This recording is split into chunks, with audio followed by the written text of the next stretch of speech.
Thank you, Honorable Speaker. Over the weekend, we had occasion, together with some of the colleagues from the National Assembly, to attend a function together in Migori. The majority leader was there. And part of the conversation we had when we were having lunch with our colleagues from the National Assembly is they thought that not everything between our two houses has to come to a stalemate before it is addressed. But, Honorable Speaker, it saddens me that for the third straight year that I've been a senator of Nairobi, the National Assembly is again inviting us to a stalemate on this question of the division of revenue. I ask myself the question, why do we have to have a mediation every single year? I have never understood why our brothers in the National Assembly cannot just do what is right by devolution and what is right by the people. If indeed they know the recommendation that has been made by the Commission on Revenue Allocation, why can't they just give counties the 450 billion shillings that we have been asking for? But we will do what we have to do, Honorable Speaker, and fight for the rights of the Devolution family in the best way that we can, because that is the duty that we saw to undertake. Honorable Speaker, I want to make it clear from the onset that I agree fully with the recommendations that have been made by our own committee on budget and finance. Speaker, I want to refer you very quickly to page 6 of that report. At page 6 of that report, Honorable Speaker, you will see that the committee has noted the projected revenue for the financial year 2025-2026 is estimated to be 2.8 trillion shillings. Out of this, the national government share is 2.4, Honorable Speaker, representing 85.3% of our entire revenue. And that the 405 billion Kenya shillings that has been proposed for the Devolution family represents a paltry 14.28% of the total revenue. 14.28 falls short of the threshold that has been set by the Constitution of a minimum of 15%. Honorable Speaker, of course, they will argue that they are basing their math on the last audited accounts that have been approved by Parliament. But we know that this continues to be an injustice to the Devolution family. Somebody made a remark in the morning here that, in fact, the current Treasury CS, John Mbadi, was the chair of PAC in the National Assembly, whose responsibility it was to ensure that the National Assembly is up to date so that the Devolution family does not continue to lose money. I will come back to John Mbadi in a short while, Honorable Speaker, but allow me to say that the Senate, this House, has recommended 465 billion. I don't know why the Speaker is shaking his head. Honorable Speaker, is there a problem? Have I said something that was offended the Speaker? Because, Honorable Speaker, I'll proceed as if nothing has happened. So, Speaker, if you look at the committee's observations on page 7, that the recommendation we have made as a Senate of 465 billion has science behind it. It is not just a figure that was plucked from the air. And you will see the committee says that the recommendation was informed by the need for county governments to meet new non-discretionary financial obligations relating to, number 1, housing levy deductions. This is a national government imposition. Number 2, contributions to the National Social Security Fund. Number 3, matching allocations for the county integrated industrial parks, which is a program that was initiated by the national government requiring county governments to match them. Matching allocations for community health promoters program. Honorable Speaker, this responsibility falls upon us as a county government to make sure we pay these CHPs. And then the procurement of new medical equipment. When we were in Mandera with Senator Roba, we were informed that all those beautiful machines in that referral hospital have come to the end of their lease, and we need for these county hospitals and facilities to be able to acquire new ones. And lastly, Honorable Speaker, meeting the outstanding obligation under doctors' collective bargaining agreements and annual wage drift. Speaker, you know, every single day, medical workers are outside our house here, including yesterday. They were here in Parliament. Sadly, they were tear gassed by the police. I don't know why, because they have been there every single day for the past 3 or so months. They have been there. Even today, they are here, Honorable Speaker. And we have been told by the leadership of these unions that these collective bargaining agreements are binding to county governments. So, Honorable Speaker, where we have reached in the health sector, in fact, I want to plead with the UHC workers that where we have reached now, the only thing we want to discuss is money. The time for stories is over. And the house that handles money is the National Assembly. So let them be protesting there, because we as a Senate have done our part. The chair of the Budget Committee must allocate the money that is required to absorb these UHC health workers and are permanent and pensionable. When I was in Garissa, I ran into the CS for health. And he was also trying to be clever by drawing in the Senate. Yet we as a Senate have done our job. CS Duale knows very well that the Senate does not appropriate any money. He wants it to look like we are the problem, yet the problem and the people with the power of the past is the National Assembly, Honorable Speaker. Thirdly, Honorable Speaker, there is the question of the MOU that we signed between ODM and UDA. Honorable Speaker, I said I will come back to CS Mbadi because it has been said out there that I only criticize, but I don't say anything positive about our experts in the government. The truth of the matter is, if you do something that is contrary to what ODM stands for, it is my responsibility to say that that is against what ODM stands for. When CS Mbadi says that in this particular financial year, there will be no new taxes he introduces under the Finance Act, that is ODM. That is who we are. We say tick. When Mbadi says that, I saw in today's newspapers, Honorable Speaker, that he has issued a circular that is going to introduce transparency in the PPP process. He has adopted wholesale the recommendations of the committee of this House on transport and housing, which was dealing with the Adani question, Honorable Speaker, when we said that, number one, if you are a government agency that receives a privately initiated proposal on any development, you have a responsibility to disclose that you have received that document. He has adopted that. As SG, I say, that is ODM. We are for transparency. Tick. Honorable Speaker, we have said in the committee where I used to sit when Karungu Wathangwa was the chair, I was a member, that you have to allow, after you receive a privately initiated proposal for a PPP, you have to allow other people to give you a better offer, what we called in the committee the Swiss challenge. I have seen he has put it in the circular. I say that is ODM. We say tick.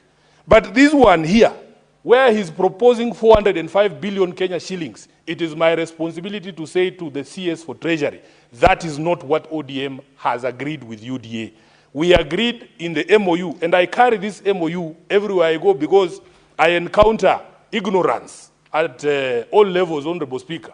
And it is my responsibility to make sure that I deal with the ignorant about what this MOU provides for. Honorable Speaker, the majority leader was with me in Migori, and he asked me that he has read this MOU, that it is a good thing. But he doesn't understand why it is Sifuna's role to ask people questions. I want to explain a few things to him. Unfortunately, he has walked out. Number one, if you look at the constitution of ODM under Article 11, Honorable Speaker, it sets out the duties of members of ODM.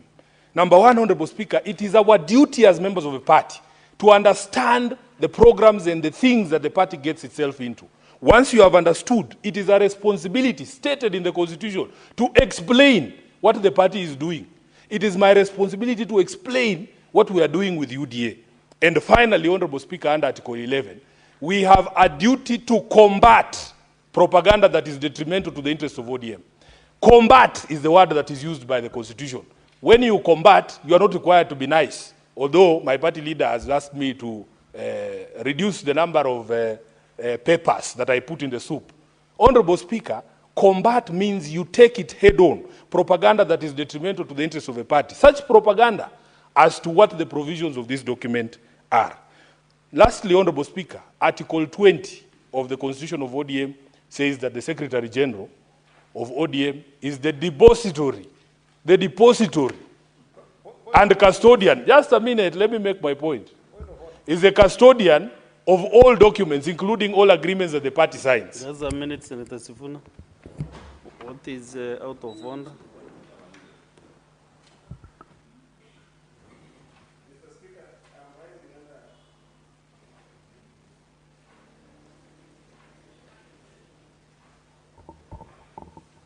Mr. Speaker, I'm rising under Standing Order number 101, and there's a facet of it. It's a lot of things about it. But generally, if you look at under 101, it's the content of speeches that we make in this House. And Mr. Speaker, the SG of ODM, who is my SG, who I really also respect also as my deputy party whip, deputy whip in this house, has brought the argument on the agreement that ODM had with Kenya Kwanza as a substantive conversation around what we must have in this house when we're looking at what we have. Mr. Speaker, this is a spirit that I do support. However, Mr. Speaker, is it in order for this to be the basis for which we are discussing the issue of division of revenue in this house, when that agreement has not been put in this house and tabled as would be required under that standing order, Mr. Speaker, to the extent that there has been a motion that informs our debates here? Because if you revert to that as a substantive issue that informs your speech in this house, then, Mr. Speaker, we will be taking the role of this parliament away from us and taking it to discussions outside the Senate, Mr. Speaker, so that we are actually taking our role as senators to debate issues in this house, Mr. Speaker, and giving it to forces outside the Senate, Mr. Speaker. And the reason why I'm saying this, Mr. Speaker, is because the issue of division of revenue, what happens, Mr. Speaker, for senators in this house who are not party to that particular agreement? They need to participate in the division of revenue conversation, Mr. Speaker. Is it in order for the Senator of Nairobi to bring that argument and that document as a basis for us to discuss in this house, Mr. Speaker? Senator Okech, I've looked at the standing order 101, contents of speech from 1, 2, 3, 4, 5, and 6. And I cannot see any contravention from what Senator Sifuna is addressing to. You know, when debating, you can really gather your things from here and there as you put your points in order. You know, we cannot limit debate in this house or people to think in a certain way. And that is why the Senate is respected, because senators are able to speak even 20 minutes. Unless other houses where they only do 2-3 minutes and they sit down. So let us not stifle debate, as long as he is not mentioning names anyhow. But this standing order can accuse you somehow, Senator Sifuna. So avoid mentioning names of other people. Mention the office, which is okay, but the names are not going to use the names of the CS by his name and not these other people. Honorable Speaker, maybe because he is not the CS now, maybe he has been reshuffled. So use the office. Well guided, Honorable Speaker, you can see that my point has been demonstrated, that I encounter ignorance even from members of ODM. And it is my responsibility to teach, because that's what the constitution of a party requires me to do. In fact, Honorable Speaker, I was coming to the point that we are discussing. Division of revenue is a matter that has been covered under this agreement. And, Honorable Speaker, this agreement is not restricted to the parties that have signed it. Because it's my job to teach, allow me to read what this agreement establishes. The propaganda I was saying we must combat is what this agreement is and what it is not. This agreement does not form a government. In fact, what it says, Honorable Speaker, is that it sets up a platform for collaboration and cooperation between all political forces, not ODM and UDA, all political forces and other stakeholders in Kenyan society. So everybody is welcome to have this conversation, Honorable Speaker. Allow me just to conclude what I was saying, that as SG, I'm the custodian of this document. And therefore, Honorable Speaker, I was saying, for those who are asking, why is Sifuna the one who asks this question? That Article 20 of the party's constitution also confers on me the power to perform any other functions that have been allocated by an organ of a party. And I want to confirm here that the Central Committee has charged me with the marking scheme for implementation of this document, so that when I ask these questions, nobody should ask why Sifuna is asking them. When we come to Article 3 of this document, Honorable Speaker, number 1, it talks about protecting and strengthening devolution.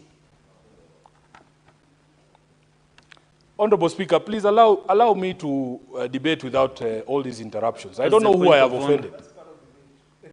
Senator Sifuna, you know, unfortunately, I cannot deny members' points of order. Yeah, but Honorable Speaker, It's not possible to deny them. Maybe you request them not to interrupt. Honorable Speaker, under Understanding Order 121, you have powers to stop frivolous points of order. Please allow me to debate because I think... Please, just have a seat. I want to reason if it is frivolous or it is... because I can't determine before it is, he talks about it. Speaker, it's very rare that you get a frivolous point of order from me. The only concern that I have in the Speaker is that my friend Senator Sifuna is extensively quoting a document that is not tabled. That's my only problem, because I really, it should actually be music to my ears. But you could just do the simple thing, just table the document so that we can also have access to what you're saying. That's my only issue. But what he's saying, it is music to my ears. A relevant point of order, because you are referring to a document that is not circulated, so that members, the other senators can have a look at it to also follow up your debate. Maybe if you want to do that, you can just table, they get copies. Honorable Speaker, the only reason I'm making reference to this document is because it ties up with what I want to say in terms of the position that I will take as a senator from ODM on the division of revenue. Honorable Speaker, in the morning, I watched my colleagues debate this matter. And in fact, there was a reference to this document over and over, including from Senators Kajwang and the others. I did not see anybody rise up on a point of order. You know, Honorable Speaker, in this House, I feel sometimes that the rules don't apply fairly to me, that there is an attempt always to derail me when I'm here. People spoke continuously for 20 minutes without any interruption. But when Sifuna is on the floor, suddenly people want to issue points of order. Honorable Speaker, another thing is that when a document is public, this is a public document that was signed in open daylight. But people want Sifuna to be the one to bring copies to them. This is ridiculous, Honorable Speaker. Let me conclude, Honorable Speaker, by saying that we address the question of clawback on devolved functions. Now I'm not even referencing any documents. I am going to reference the positions that the party has taken on devolution. Number one, Honorable Speaker, that this devolution is something that we take pride in as having been part of the people who birthed it. And we want it to work for our people. We will resist any attempts to claw back on any devolved functions, Honorable Speaker. That is why you did not see me yesterday at that launch of or handover of housing by the President, because I strongly believe that housing is a devolved function. You will not see me at the President's launch of markets, because that's a clawback to devolution. So that person who was asking me yesterday, there's a senator who asked me yesterday why I was not at that place. It's because I believe in devolution. And this is clawback to devolution. Number two, Honorable Speaker, that we must devolve all funds for the functions that are devolved. That is the reason why my party and my party leader has taken a position on RMLF and he has taken a position on CDF. He has said that as far as roads are concerned, the Constitution is clear in the fourth schedule. There are only two levels of roads. We have national roads and county roads. And that every single shilling that is supposed to go to counties for the maintenance or construction of roads has to be released to the county governments. Honorable Speaker, we agreed that members of the National Assembly have no business doing what the executive is supposed to be doing. And that is a conversation that is ongoing, but my party and my party leader has taken that position, and that is my position. We have spoken about increasing the budgetary allocation, Honorable Speaker, to 450 billion Kenya shillings. And that is where we are going to draw a line in the sand. We are hoping that our partners who are in government, who are running this government, will respect the agreements that we have put in place together. And then lastly, Honorable Speaker, there is addressed even in that MOU the question of timely disbursement. We pass here something called a disbursement schedule, Honorable Speaker. But the biggest problem is that the county, the National Treasury never respects that disbursement schedule. If you speak to the Council of Governors, they will tell you they were receiving money for February this month, if it has been disbursed already. It is impossible to plan and to run an enterprise when there is such uncertainty as to when you will receive that allocation. Honorable Speaker, I went to Kahawa West a few months ago. There's a market there.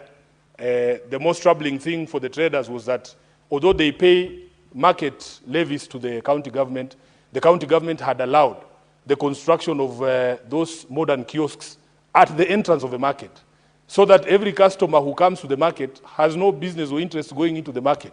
Everything can be found in the kiosks outside of the market. And Honorable Speaker, when I was there, it's almost close to a year ago, we were shown a market that is being built there, and the county government assured me that once that new market is there, they will accommodate everybody there. I want to go back there very soon, Honorable Speaker, because the reports I'm getting is that that market has stalled. If you look at our sporting facilities, we had that conversation when we were doing statements. City Stadium, Honorable Speaker, has been closed for over 2 years up to now. And when you ask governors why nothing is happening on the ground, the thing they always cite is late disbursement of money and a lack of resources. You go to James Kang'ethe in Woodley, that is the same situation. Honorable Speaker, I went to Roysambu just a few weeks ago. We had a meeting there with resident associations in Roysambu under the leadership of the MCA, so Peter Mumbi.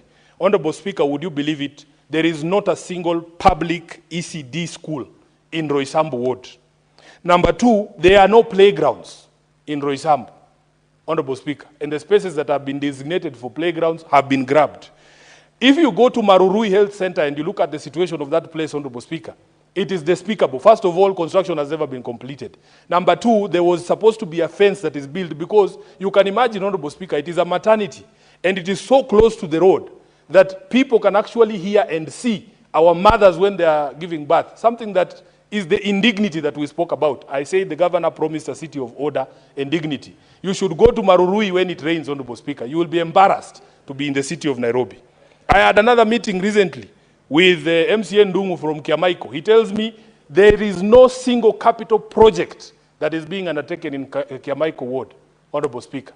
And that the biggest problem is even last year when they were given some allocation for construction of roads, some contractors did good Cabro roads in the ward, but they have not been paid up to now. When you ask Sakaja, Governor Sakaja, he will tell you he has no money. Late disbursement by the National Treasury and other challenges that he says is facing.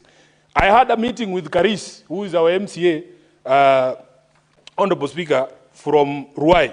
Ruai is one of the largest wards actually in Nairobi. It is actually the largest. I think it's about 100 square kilometers. Honorable Speaker, number one, there are no roads that have been built by the county in Ruai ward. There was an attempt, he told me, to do a road called Kanisani Road, Honorable Speaker, and about 387 million shillings was allocated. Then the road construction was broken into two parts, Part A and Part B. The contractor did something for Part A. 3 rainy seasons later, Honorable Speaker, that entire thing was washed away because he did not have the resources to be able to complete the road. He told me about the water situation in his ward, Honorable Speaker, that cartels have gotten into the procurement for the connections from the main pipes to the homes and ensured that a tender is not awarded for that work. Up to today, the people of Ruai are not enjoying that water that they were supposed to enjoy.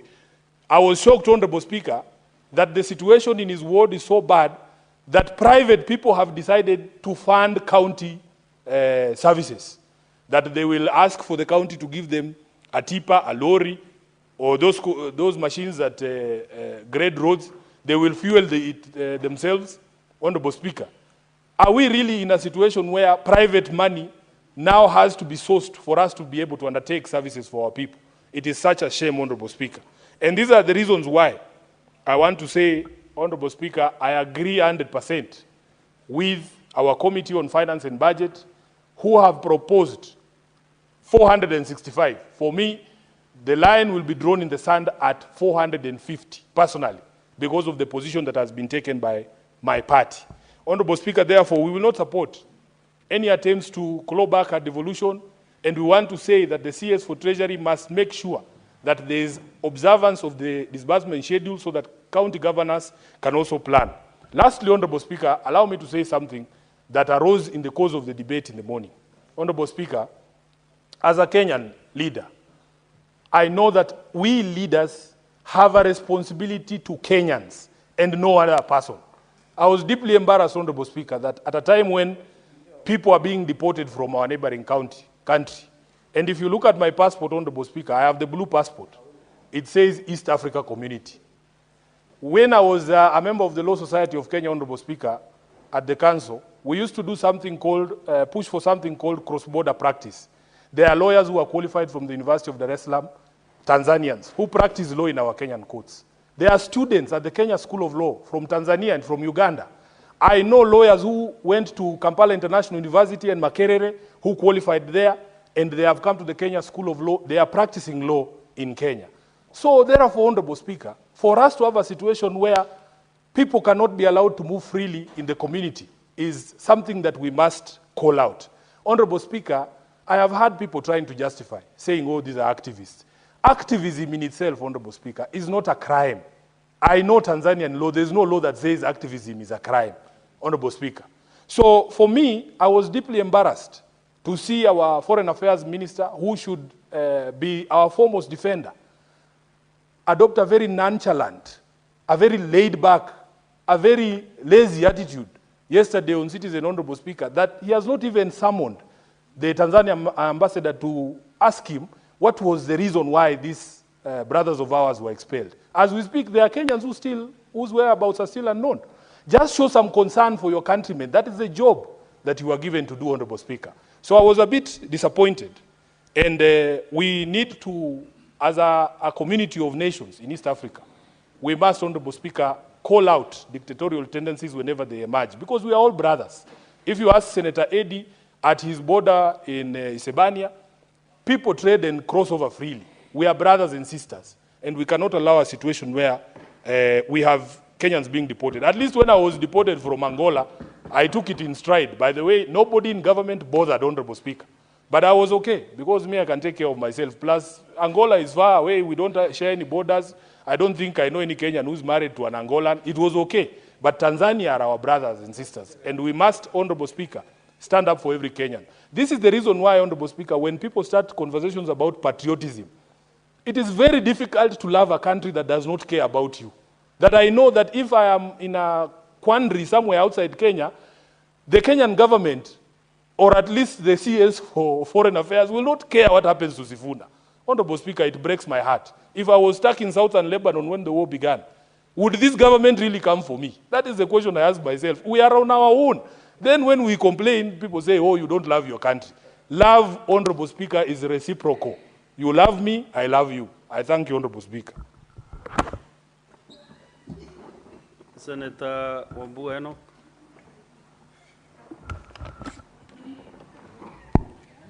Thank you, Mr. Speaker. I like the parting shot by Senator